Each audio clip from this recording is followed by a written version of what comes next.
গোলাঘাট জিলাখনতে বিৰোধী শূন্য হ'ল এক প্ৰকাৰে বিজেপি আৰু দেৰগাঁও সমষ্টিটো এবাৰ গোলাঘাট জিলাখনৰে এটা আকৰ্ষণীয় সমষ্টি আছিল যে তুমুল এক প্ৰতিদ্বন্দ্বিতা হ'ব বুলি দেৰগাঁও সমষ্টিৰ সকলোৱে আশংকা কৰিলে কিন্তু সেই তুমুল প্ৰতিদ্বন্দ্বিতাটো বাদেই দিয়ক ৩৫,০০০ৰো অধিক ভোটত বিজেপি মিত্ৰজোঁটৰ যিগৰাকী প্ৰাৰ্থী আছিলে মৃদুল কুমাৰ দত্ত তেখেতে বিজয় সাব্যস্ত কৰিলে পোনপটীয়াকৈ তেখেতৰ পৰা মন্তব্য ল'বলৈ চেষ্টা কৰিম বিপুল ভোটত বিজয় সাব্যস্ত কৰিছে এইটো মই প্ৰথমতেই মই আমাৰ দেৰগাঁও সমষ্টিৰ যিসকল ভোটাৰ আমাৰ দলীয় কৰ্মী সকলোকে মই ধন্যবাদ জ্ঞাপন কৰিছোঁ যে আমাৰ ওপৰত আস্থা ৰাখি দেৰগাঁও সমষ্টিৰ ৰাইজে আমাক আশীৰ্বাদ প্ৰদান কৰিছে প্ৰায় ৩৭,০০০ ভোটত মই লিড পাইছোঁ আৰু মুঠ ভোটৰ সংখ্যা 90,000 প্লাছ সেইকাৰণে মই খুব উৎফুল্লিত যে দেৰগাঁৱৰ ৰাইজৰ মৰম আশীৰ্বাদ মই পাইছোঁ আৰু দেৰগাঁও হৈ কাম কৰিবলৈ মই উৎসাহিত হৈছোঁ প্ৰথম কাম বুলি কথাটো নহয় প্ৰথম কথা যে এনেকুৱা ধৰণৰ যে কাম মানে সমস্যা মানে ইয়াত গভীৰ বহুত সমস্যা আছে বিশেষকৈ আমাৰ দেৰগাঁৱত অন্ততঃ ৫টামান পঞ্চায়ত এনেকুৱা আছে য'ত ৰাস্তাত এফুট ১.৫ ফুটৰ গাঁত আছে এনেকুৱা পঞ্চায়তো আছে সেই পথসমূহৰ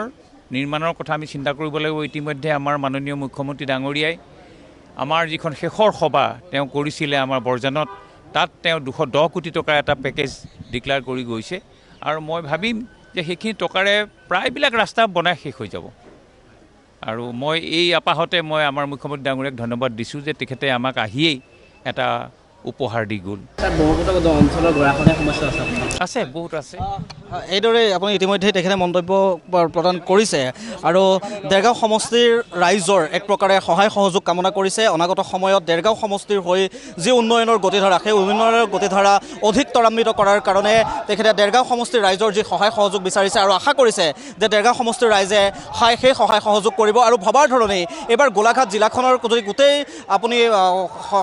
প্ৰতিটো সমষ্টিৰ যদি এই মুহূৰ্তত পৰিসংখ্যাবোৰ চালি জাৰি চাই তেতিয়া দেখিব যে প্ৰতিটো সমষ্টিতে কোনোবা এটা সমষ্টিত আপুনি যদি খুমটাই সমষ্টিৰ কথা চাই যদি খুমটাই সমষ্টিৰ মৃণাল শইকীয়াই প্ৰায় ৫০,০০০ৰো অধিক ভোটৰ ব্যৱধানত জয়লাভ কৰিছে একেটা সময়তে আপুনি বিশ্বজিৎ ফুকনৰ কথা যদি কয় সৰুপথাৰ সমষ্টিৰ বিশ্বজিৎ ফুকনেও অধিক ভোটত জয়লাভ কৰিছে অৰ্থাৎ ৫০,০০০ৰো অধিক একেটা সময়তে বোকাখাটত মন্ত্ৰী হিচাপে কাৰ্যনিৰ্বাহ কৰা অৰ্থাৎ অতুল বৰায়ো অধিক ভোটত জয়লাভ কৰিছে গোলাঘাট মূল যিটো গোলাঘাট সমষ্টি সেই গোলাঘাট সমষ্টিটো অজন্তা নায়কে বিপুল ভোটত জয়লাভ কৰিছে এক প্ৰকাৰে এই গোটেই যে গোলাঘাট জিলাখনতে ক'ৰবাত বিৰোধী শূন্য হ'ল সেই কথাটো আজিৰ দিনটোত প্ৰতীয়মান হ'ল আৰু অনাগত সময়ত দেৰগাঁও সমষ্টিৰ ৰাইজৰ আশীৰ্বাদ বিচাৰি দেৰগাঁও সমষ্টিৰ ৰাইজক লগত লৈ পেলাই এক প্ৰকাৰে দেৰগাঁও সমষ্টিৰ যি উন্নয়নৰ যাত্ৰা সেই উন্নয়নৰ যাত্ৰা ত্বৰান্বিত কৰাৰ এক প্ৰকাৰে প্ৰতিশ্ৰুতি দিছে দেৰগাঁও সমষ্টিত বৰ্তমান সময়ত যদিও আনুষ্ঠানিকভাৱে বৰ্তমানলৈকে ঘোষণা কৰা নাই হয়তো কিছু সময়ৰ পাছতে ঘোষণা কৰিব আৰু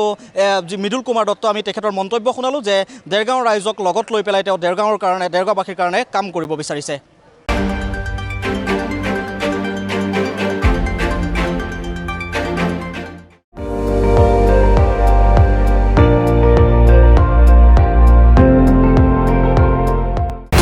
আপুনি চাই আছে ND24 সৰ্বশ্ৰেষ্ঠ নহয় সৰ্বোত্তমৰ দৌৰত